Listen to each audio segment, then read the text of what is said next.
Et moi, je courais partout. J'avais honte de ma mère qui avait piqué. Mais d'après mon frère, c'est pas vrai. C'est un rêve. Alors c'est peut-être oui, peut-être non. Et j'avais honte de ma mère.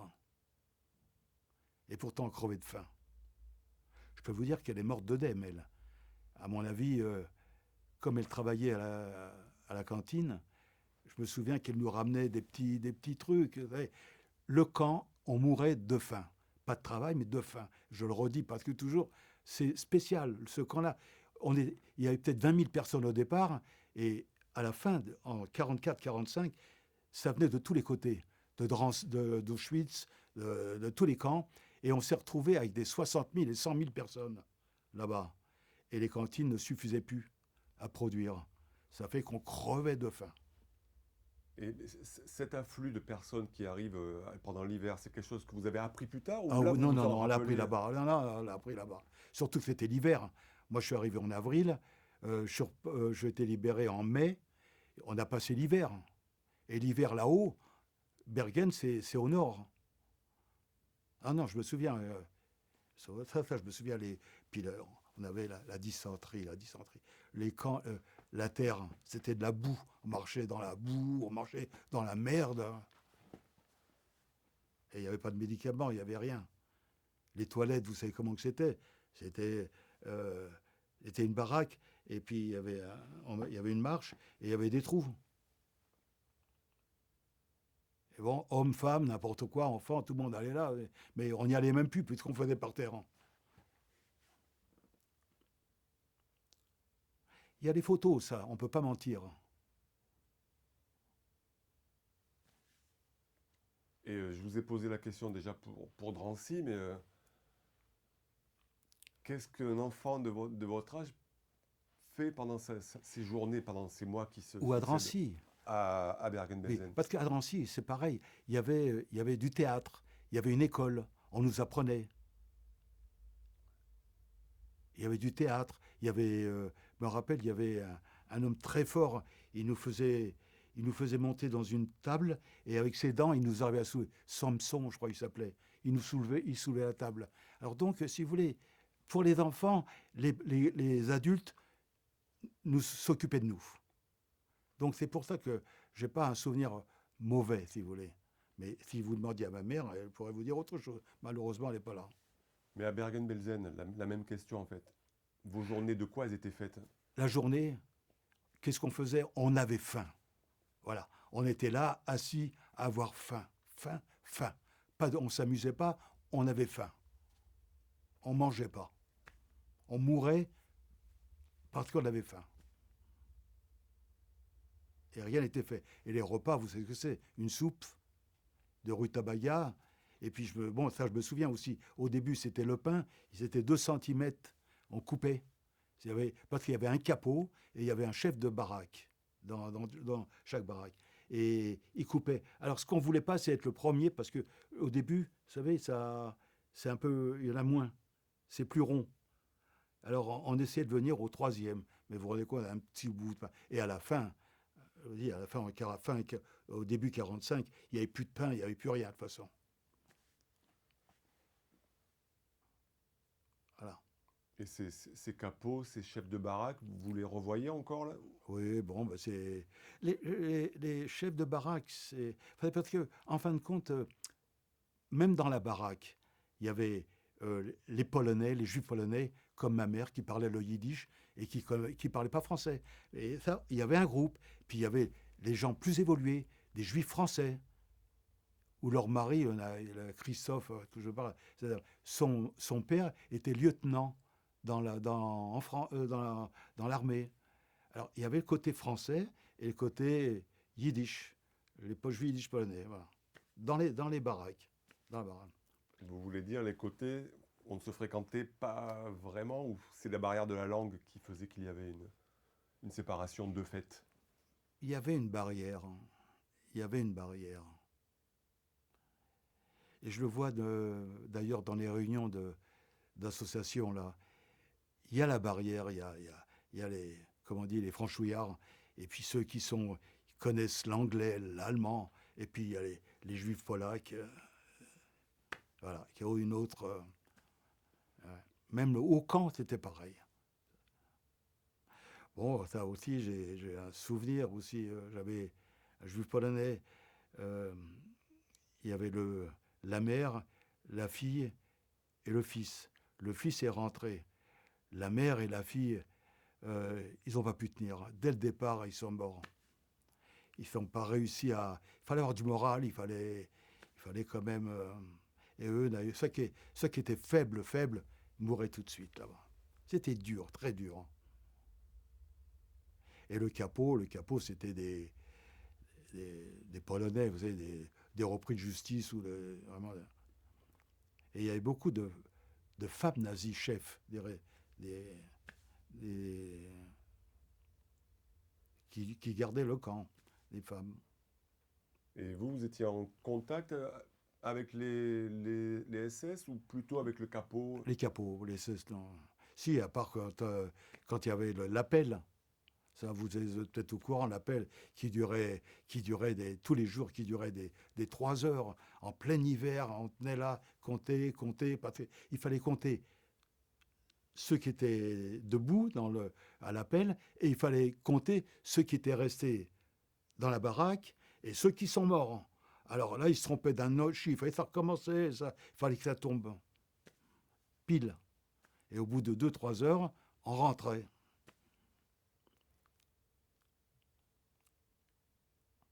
Et en fait, ce qui est terrible dans le cas particulier des enfants de Bergen-Belsen, c'est comment ces enfants-là arrivent à À tenir. s'habituer ou pas à ça. Oui, c'est vrai. Même encore maintenant, je me demande comment qu'on a pu tenir. Je vous dis, il y a- pour le 70e anniversaire de la libération de Bergen-Belsen, j'y suis allé. Et il y a un village, Celle, à côté, où on était invité par le maire. On est sorti le soir. J'étais pourtant avec des manteaux bien chauds. Et j'avais froid. J'avais froid. Et j'en parlais à mon frère. Je disais, mais écoute, comment qu'on a pu tenir? Regarde, on n'avait rien. On n'avait même pas une chemise sur nous. Et là, avec nos doudounes et tout ça, on a froid. Et moralement, d'être avec votre frère qui était âgé, qui était proche de vous, ça a compté. Pardon? Ça a compté d'être deux, en fait. Je sais pas. Non, non, il n'y avait pas le. Non, non. Moi, je me souviens pas qu'en fin de compte, on était toujours ensemble, mais je me souviens pas qu'on ait eu des problèmes ou quoi. Je crois qu'il crevait de faim comme moi, et puis bon, on devient adulte, on devient comme les autres, et puis bon, des zombies, vous savez, on attend la soupe le soir, on attend le midi, et puis quand est-ce qu'elle arrive, tout ça. Voilà. Et puis bon, on allait, on faisait la queue, on prenait notre soupe, puis on revenait. Et puis la journée, comme on ne travaillait pas, bon, on restait là, on attendait. Voilà. Vous voyez,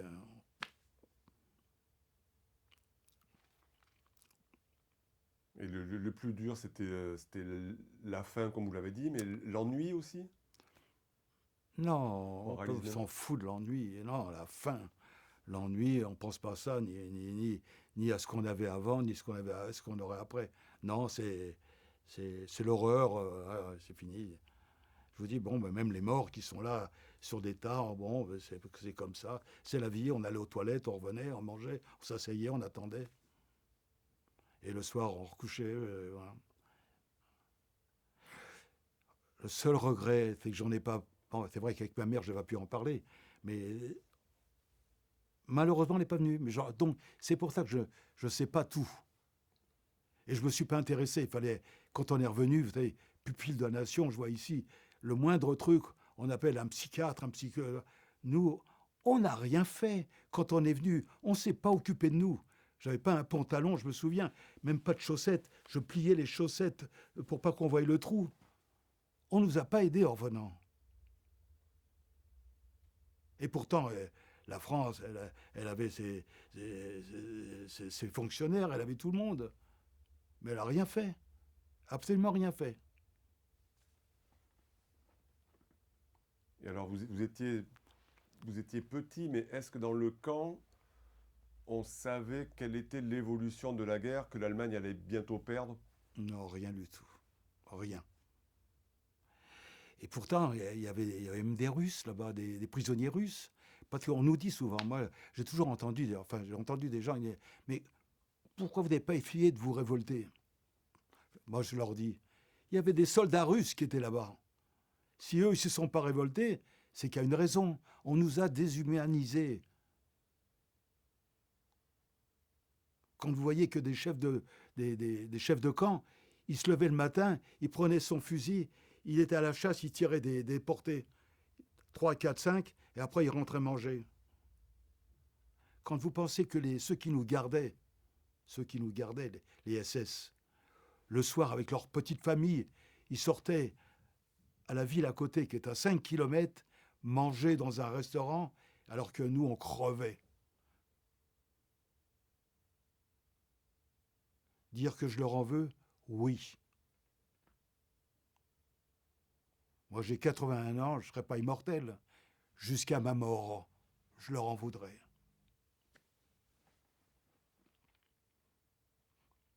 Et vous êtes resté jusqu'à quand à Bergen-Belsen? Jusqu'à février, jusqu'au mois de avril 45. Je ne sais pas la date, mais jusqu'en avril 45. Voilà. Et en avril 45, comme déjà les Américains, les Anglais déjà avançaient, ça fait qu'ils ont brûlé toutes les archives du camp de Bergen-Belsen, et en même temps, il y avait tous les déportés qui arrivaient des autres camps, comme Auschwitz, comme Madame Veil, qui arrivait, qui était à Bergen-Belsen, et tous ces camps-là, et tout ça, ils essayaient de libérer le camp. C'est pour ça qu'ils ont fait, enfin bon, ils ont pris 3 trains, et dans un des trains, il y avait nous.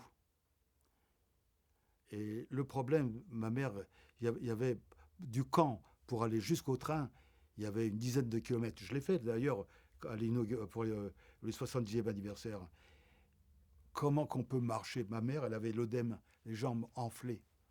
Alors, déjà, pour arriver jusqu'à là-bas, déjà, ça a été très dur. Bon, arrivé dans ce train, il s'est promené pendant 13 jours. À gauche, à droite, ça aussi, je me souviens. C'était, de temps en temps, il se faisait bombarder par des avions. Alors, on descendait du train, on se mettait par terre, enfin bon, et en même temps, on prenait ce qu'on pouvait trouver pour manger, parce qu'on n'avait rien à manger dedans. Alors on prenait des salades, des rutabagas, et puis hop, on remontait, et le train partait, et voilà. On avait mis, d'après ce que, enfin, je sais pas si c'est vrai ou pas, on avait mis un drapeau blanc sur le train. Je crois que je l'ai entendu ça, plutôt, parce que je n'avais pas l'idée de voir le drapeau. Et ce train, il a fini par s'arrêter où? Il a fini par s'arrêter. Euh, il s'est arrêté, ce qu'on appelle le village Trobitz. Mais c'est c'est en pleine